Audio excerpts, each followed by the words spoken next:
nosotros también es un honor que nos acompañe un maestro, el gran flautista mexicano, el maestro Horacio Franco. Ya está con nosotros enlazado, mi querido Zenén, y como siempre es un placer saludarlo, ¿no? Claro que sí, un abrazo, querido Horacio, y bienvenido a Sin Censura. Hola, mis queridos amigos, cómo los quiero y los admiro. Y ya me urge un quien vive ahí musical con Zenén, que no hemos podido, pues no hemos podido estar por la distancia y todo, pero bueno, estoy feliz de estar con ustedes y muy orgulloso. Además, leyendo el chat, de veras cómo el público en verdad los quiere y los apoya, ¿no? Así como yo. Y cómo hay un sentimiento común, en verdad, del pueblo mexicano a reconocer su trabajo, pero también el trabajo de nuestro presidente y el trabajo de todo lo que se está haciendo, ¿no?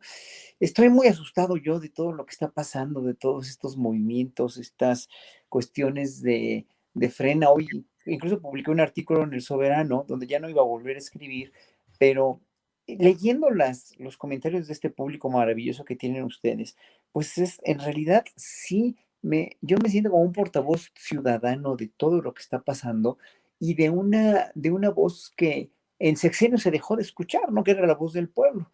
Y hoy por hoy, gracias a ustedes, gracias a mucho de lo que se está haciendo en esfuerzos independientes de comunicación, como el de ustedes, ¿no? Como todos los otros comunicadores independientes, desde Rompeviento TV, Loengas, Astillero, etcétera, etcétera.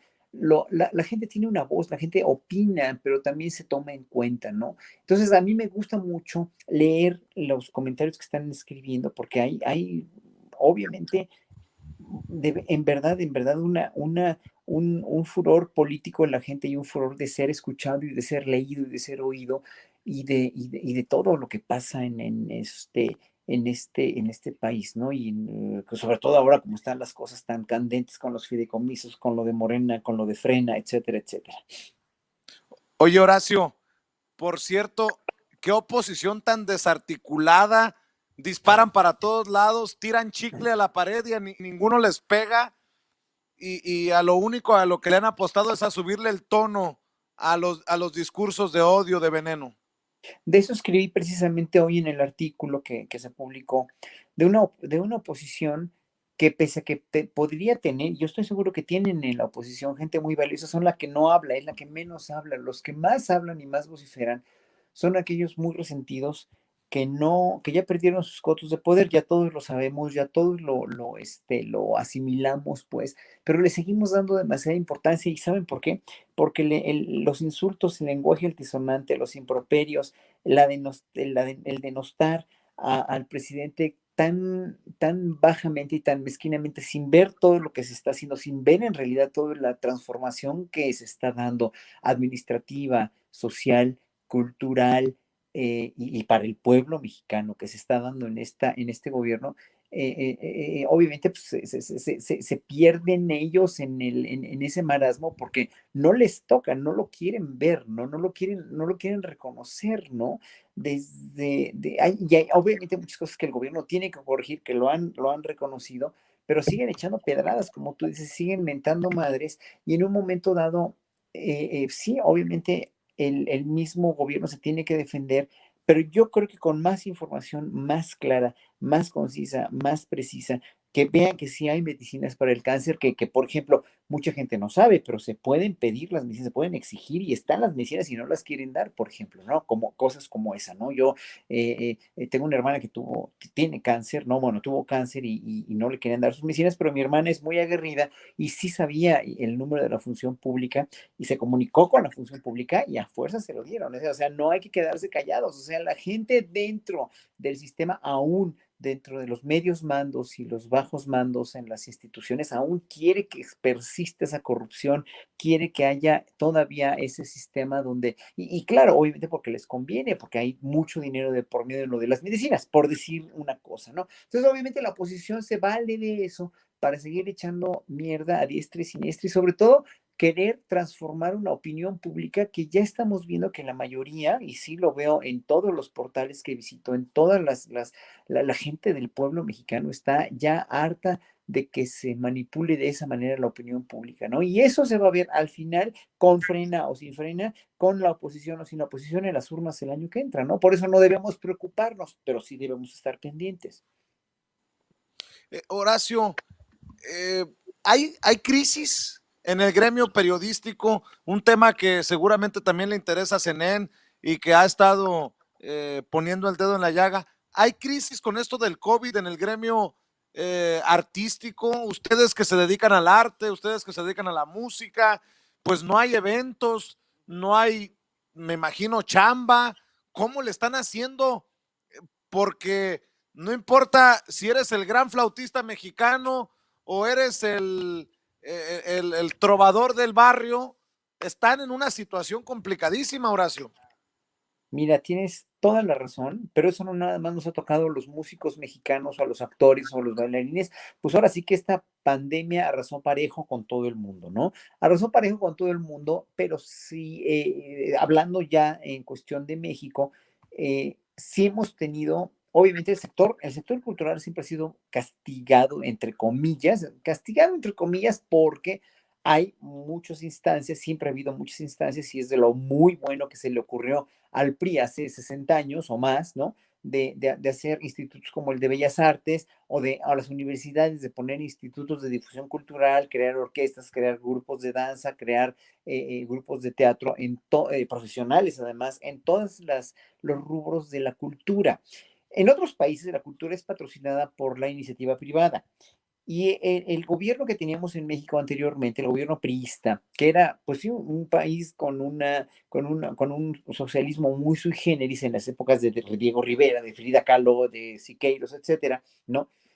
Quiso patrocinar a los artistas, agenciándose a los artistas para que finalmente pues, trabajaran y no protestaran también, ¿no? También había un plan con maña, porque sabían que los artistas éramos muy aguerridos, o eran en esa época, yo todavía no nacía, eran muy aguerridos, eran muy de izquierda, obviamente, ¿no? Y se tenían que los tenían que tener finalmente trabajando y creando, pues, ¿no? Se hicieron orquestas también y hubo un nacionalismo hasta para muchos es un nacionalismo a veces enfermizo, pero pues imagínense toda la música de revueltas de Chávez, los murales de Diego Rivera en los años 40, pues fueron por la mayoría de patrocinados por el gobierno mexicano. Después, eso, como todos los regímenes que duran 60 años, 80 años, como el que duró el PRI, ¿no? O la derecha que gobernó en este país, que se volvió gran derecha, ¿no? O una derecha dijéramos, más pulida, pues se empezó a viciar, porque todos los regímenes que duran muchos años se vician, lo vimos con Castro, lo vimos en fin, lo hemos visto a lo largo de la historia, ¿no? Los gobiernos no pueden durar tantos años con un mismo, con una misma ideología o con la misma persona al frente, ¿no? Entonces, en ese sentido, pues estos fueron los mismos al frente, las mismas familias, las mismas gentes preponderantes desde la colonia que vinieron a gobernar este país en detrimento de los pobres, ¿no? Y en un momento dado, sí, obviamente el arte y la cultura se hizo una cultura con C mayúscula, una cultura exquisita, una cultura no precisamente para el pueblo, aunque hubo secretarios de cultura y de bellas artes también que quisieron abrirlo al pueblo, pero había mucha reticencia también entre los artistas del arte con mayúsculas, porque finalmente sí, o sea, sí queríamos primero tener una plataforma nacional que se pareciera a las capitales de Estados Unidos o de Europa, ¿no? Veíamos con el ojo eurocentrista,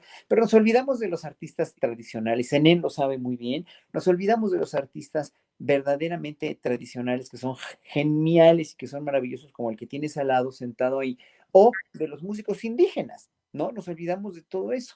Y al olvidarse de todo eso, obviamente yo diría, vieron al arte indígena, a las artes de los indígenas y a las artes tradicionales y vernáculas como pues un arte de segunda, y además a los indígenas peor, porque los vieron como un bono demagógico, pues, ¿no? Y entonces no los apoyaron como debían de haberlos apoyado.